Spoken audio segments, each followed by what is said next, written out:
পৃথিবীতে যতটি প্রাণ আছে প্রতিটি প্রাণকে মৃত্যুবরণ করতে হবে। সূরা আলে ইমরানের 185 নম্বর আয়াতে আল্লাহ তাআলা ইরশাদ করছেন, কুল্লু নাফসিন যায়িকাতুল মাউত।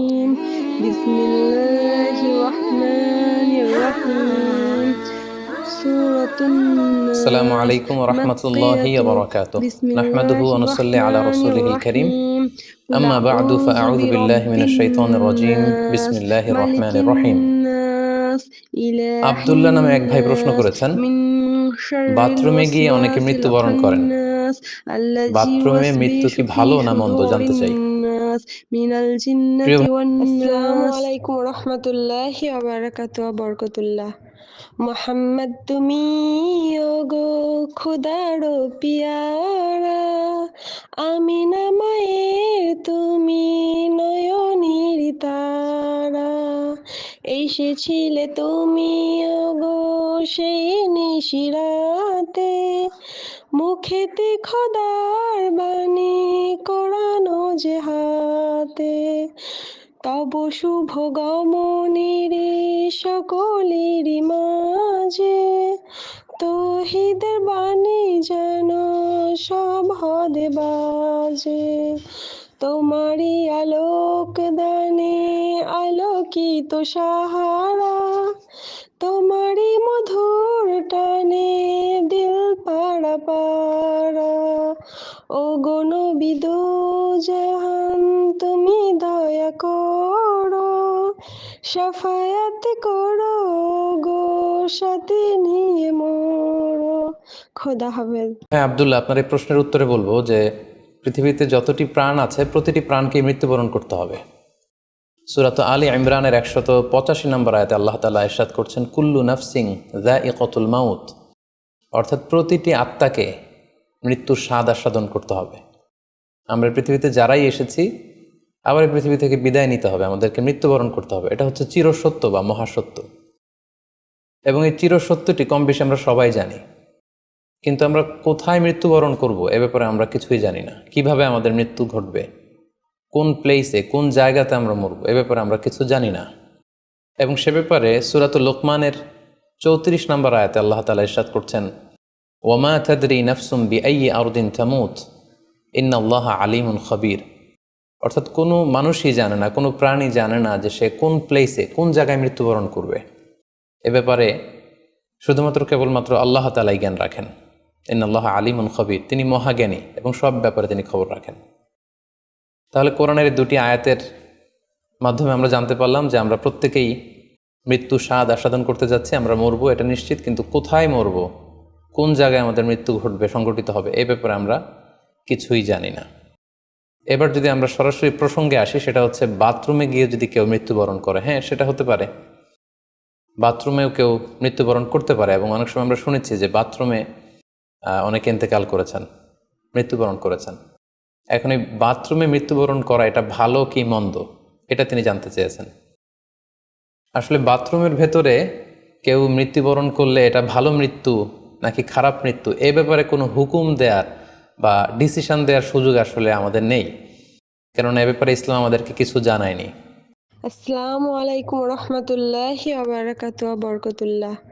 মোহাম্মদ তুমি ওগো খুদার পিয়ারা, আমিনা মায়ের তুমি নয়নের তারা, এসেছিলে তুমি ওগো সেই নিশিরাতে, মুখেতে খোদার বাণী কোরআন যে হাতে, তব শুভ গমনের সকলের মাঝে, তৌহিদের বাণী যেন সব হদে বাজে, তোমারই আলোক দানে আলোকিত সাহারা, তোমারই মধুর টানে দিল পাড়া পাড়া, ও গো নবী দো জাহান তুমি দয়া করো, শাফায়াত করো গো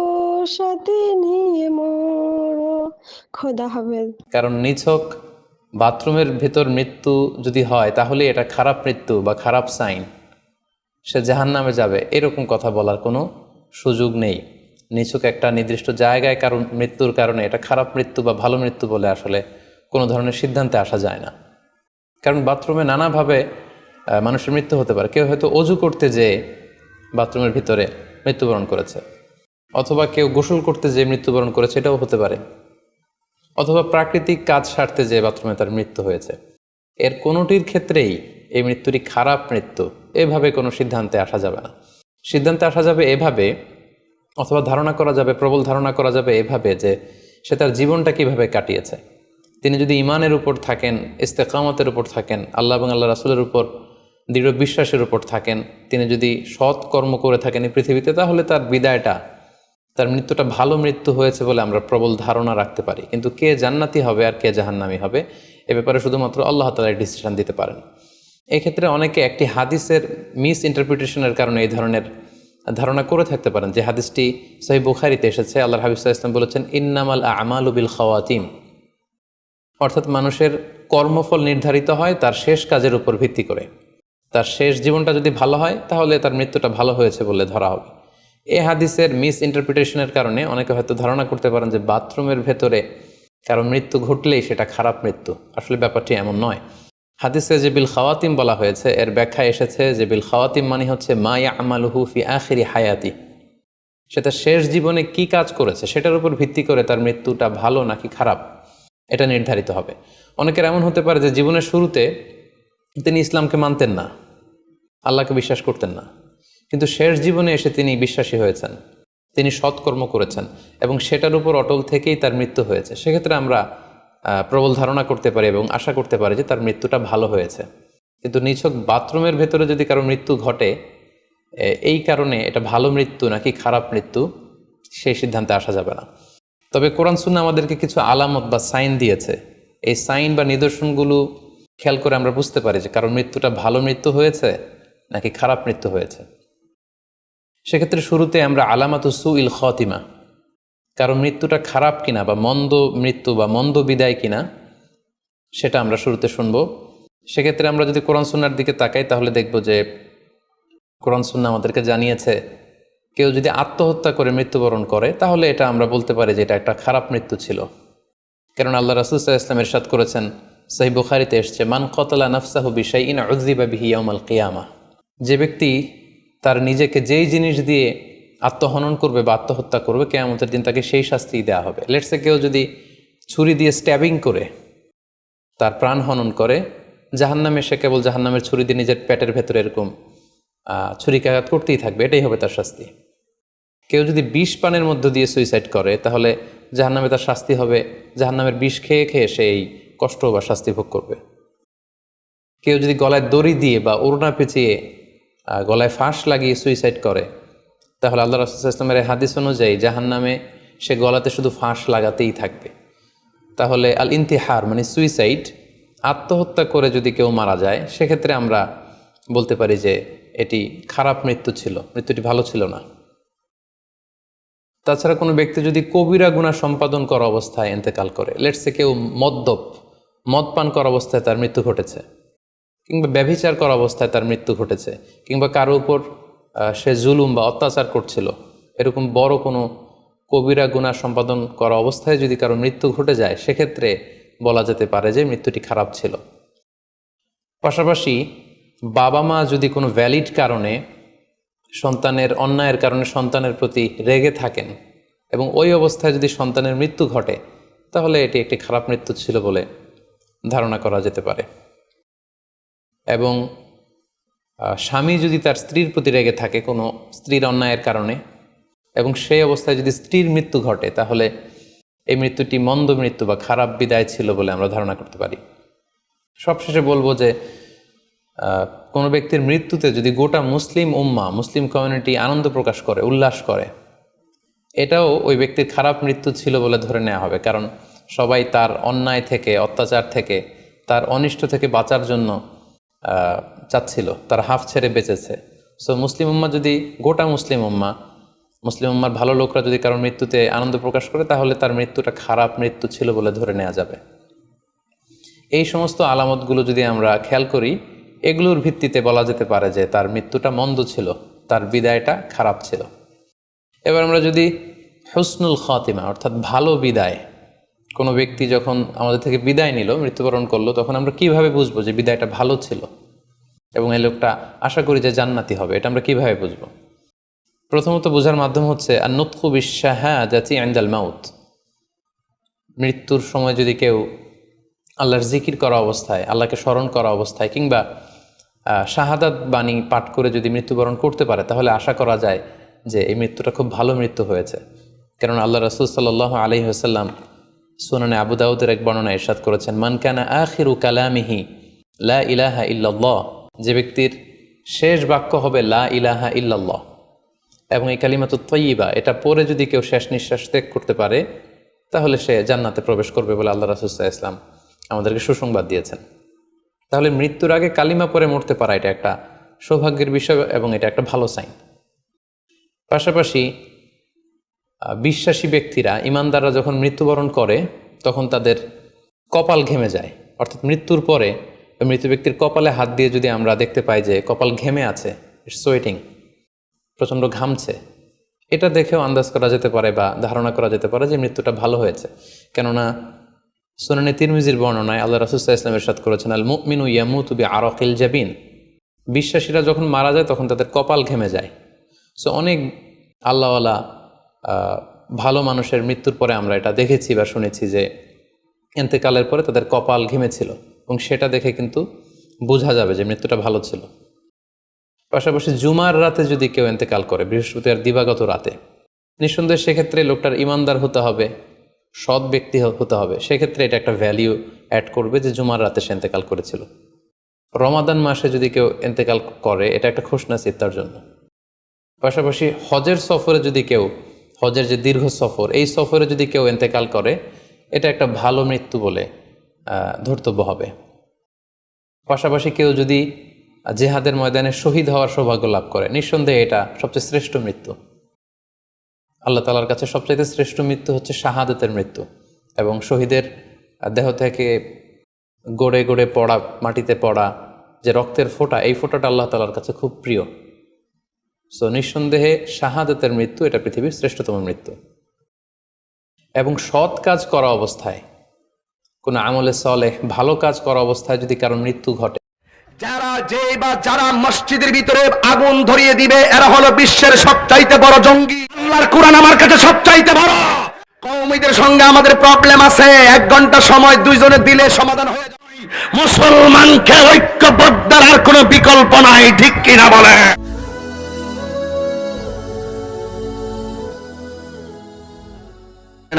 ও মুসলমান, তোমাকে সজাগ হওয়া লাগবে।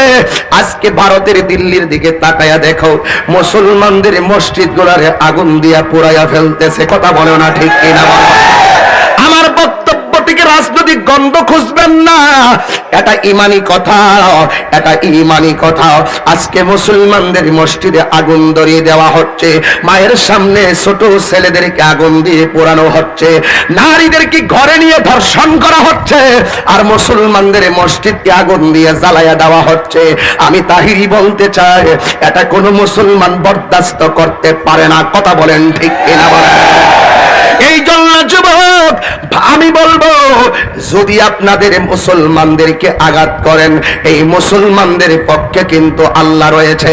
আমি সেদিনও গিয়েছিলাম দিনের বেলায় হেলিকপ্টার দিয়ে মাহফিল করার পরেও, সেখানেও আমি বলেছিলাম, ও যুবকের দল সাবধান থাকবে, মুসলমান আজকে ঐক্যবদ্ধ হওয়া লাগবে। এই জন্য আমি বলছিলাম, এই ষড়যন্ত্র যদি দিল্লি থেকে রচিত হয়, এই ষড়যন্ত্রের জবাব আরশে আজিম থেকে হবে। কথা বলেন, ঠিক কিনা বলেন? আজকে মুসলমান কোরআন শরীফের মধ্যে আছে, যারা মসজিদের ভিতরে আগুন ধরিয়ে দিবে, এরা হলো বিশ্বের সবচাইতে বড় জঙ্গি। ঠিক কিনা বলুন? এখানে কাউকে ছাড় দেওয়া হবে না। আল্লাহর ঘর আমার কাছে সবচাইতে বড়, আল্লাহর কোরআন আমার কাছে সবচাইতে বড়। কয়েকটা ইস্যুতে আমাদের সব ভেদাভেদ ভুলে গিয়ে এক হতে হবে। 1 নম্বর, নবীর বিরুদ্ধে কটূক্তিকারীদের বিরুদ্ধে এক ময়দানে নামতে হবে, কোরআনের বিরুদ্ধে কটূক্তিকারীদের বিরুদ্ধে একসাথে নামতে হবে। ঠিক কিনা বলো?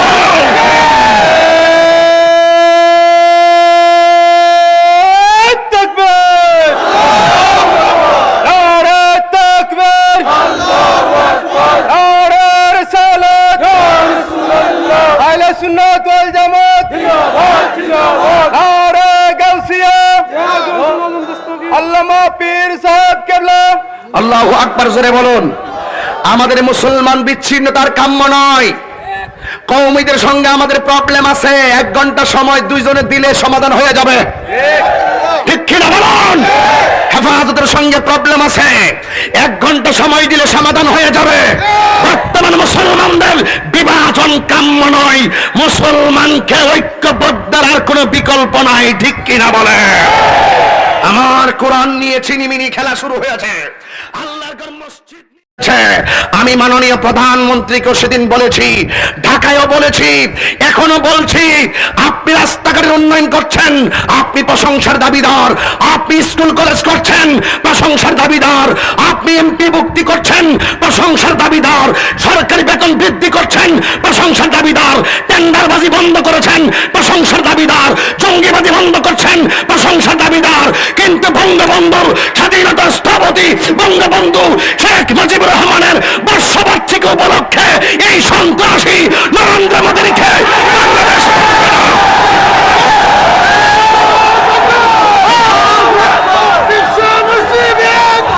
ইসলামের শত্রুরা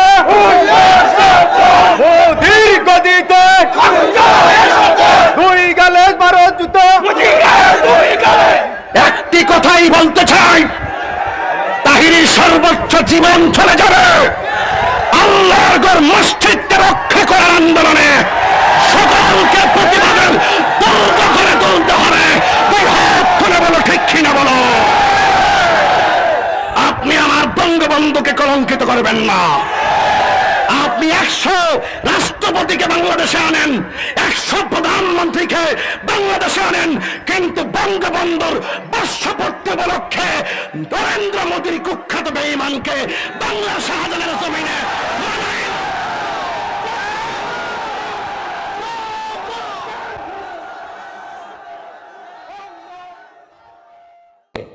লেটস সে কেউ তেলাওয়াত করছিল, হি ওয়াজ রিসাইটিং দ্য হোলি কোরআন, ওই অবস্থায় তার মৃত্যু হয়েছে। কিংবা রোজা মুখে ছিল, সে অবস্থায় তার মৃত্যু হয়েছে। অথবা সেজদায় পড়েছিল, সেজদারত অবস্থায় তার মৃত্যু ঘটেছে। এগুলো হুসনুল খাতিমা, অর্থাৎ ভালো বিদায় বা ভালো মৃত্যুর আলামত। তাহলে আমরা সুউল খাতিমা এবং আলামত হুসনুল খাতিমা কোন কোন আলামত দেখে আমরা বুঝবো যে মৃত্যুটা খারাপ মৃত্যু ছিল, এবং কোন কোন আলামত দেখে আমরা বুঝবো যে এটা ভালো মৃত্যু ছিল, কোরআন সুন্নাহর আলোকে সেগুলো আমরা জানতে পারলাম। এর কোথাও কিন্তু বাথরুমের ভেতরে মৃত্যুবরণ করলে এটা ভালো মৃত্যু বা খারাপ মৃত্যু, এর কোনোটাই কিন্তু সিদ্ধান্তে আসা যাচ্ছে না। সেক্ষেত্রে সেই ব্যক্তি তার শেষ জীবনে কেমন আমল করেছে, তিনি কি ইমানদার অবস্থায় ছিলেন, তিনি কি সৎকর্ম করেছেন, তিনি কি সালাত আদায় করতেন কিনা, এগুলোর উপর ভিত্তি করে তার মৃত্যুটা ভালো মৃত্যু বা খারাপ মৃত্যু সেটা আমরা বলতে পারবো। কিন্তু নিছক কেবল বাথরুমের ভেতরে কারো মৃত্যু হলেই সেটা মন্দ মৃত্যু, খারাপ মৃত্যু, অপমৃত্যু, এরকম ধারণা করার কোনো সুযোগ নেই। আশা করি আপনি প্রশ্নের উত্তর পেয়েছেন। আল্লাহ তাআলা আমাদের সবাইকে ইসলামকে সঠিকভাবে বুঝার, জানার এবং সে অনুযায়ী মানার তৌফিক দান করুক। হাযা মা ইনদি ওয়াল ইলমু ইনদাল্লাহ আলাইহি তাওয়াক্কালতু ওয়া ইলাইহি উনীব। ওয়াসসালামু আলাইকুম ওয়া রাহমাতুল্লাহি ওয়া বারাকাতুহু।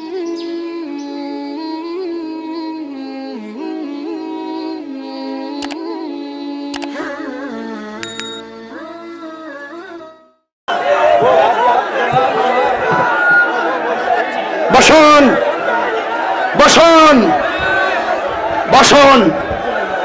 আপনাদেরকে ঐক্যবদ্ধ হওয়া লাগবে, আপনাদেরকে ঐক্যবদ্ধ হওয়া লাগবে। আমাদের ভয় হচ্ছে, আমাদের ভয় হচ্ছে আমার বাংলাদেশ বিশ্বের মধ্যে 1 নম্বর বাংলাদেশ। এই বাংলাদেশের মধ্যে সাম্প্রদায়িক সম্প্রীতি বিশ্বের কোন রাষ্ট্রে নাই। এখানে হিন্দু একই ঘাটের পানি খাচ্ছে, খ্রিস্টান একই ঘাটের পানি খাচ্ছে, ইহুদি একই ঘাটের পানি খাচ্ছে, মুসলমান একই ঘাটের পানি খাচ্ছে, একই নদীতে গোসল করছে, একই বাজারে বাজার করছে। কোথায় তাদের ধর্মোৎসব তারা পালন করছে? আমরা নিরাপত্তা দিচ্ছি, আমাদের ধর্মোৎসব পালন হচ্ছে, ওনারা আমাদেরকে সহযোগিতা করছে। কিন্তু নরেন্দ্র মোদীর সাম্প্রদায়িক সম্প্রীতি স্থাপন করতে ব্যর্থ হয়েছে